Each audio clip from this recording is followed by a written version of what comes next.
Baik, kita lanjutkan ke informasi berikutnya. Pemirsa, pemerintahan Prabowo Subianto akan menjadikan IKN sebagai pusat pemerintahan politik dalam periode 4 hingga 5 tahun ke depan. Ya, salah satu yang disebut yakni penyelesaian ekosistem yang dapat menunjang kegiatan pemerintah mulai dari eksekutif, yudikatif hingga legislatif. Menteri Koordinator Bidang Infrastruktur dan Pembangunan Kewilayahan Agus Harimurti Yudhoyono kembali menegaskan pemerintahan Prabowo Subianto memiliki fokus dalam kelanjutan pembangunan Ibu Kota Nusantara. Menurut AHY, IKN akan menjadi pusat pemerintahan politik dalam periode 4 hingga 5 tahun ke depan.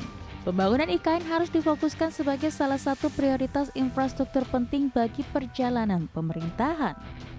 AHY menyebut agar lebih fokus target pembangunan IKN, sejumlah kementerian yang berada di bawah koordinasinya akan merapikan peta jalan pembangunan infrastruktur di IKN.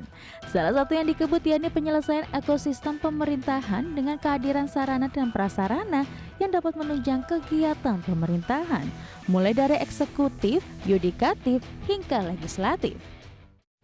IKN memang akan difokuskan terlebih dahulu karena ini adalah sebuah mega project yang juga membutuhkan proses dan waktu yang termasuk anggaran yang tidak sedikit, sehingga harus ada tahapan-tahapan yang diprioritaskan.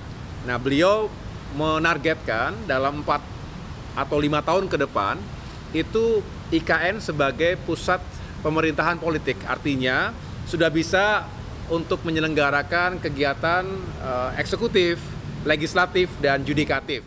Saat ini pembangunan infrastruktur dasar yang mendukung ekosistem pemerintahan di IKN sudah hampir rampung.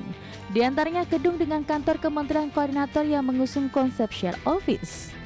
Sementara gedung yang mendukung aktivitas legislatif dan yudikatif baru sampai tahap detail engineering design. Tim Liputan, IDX Channel.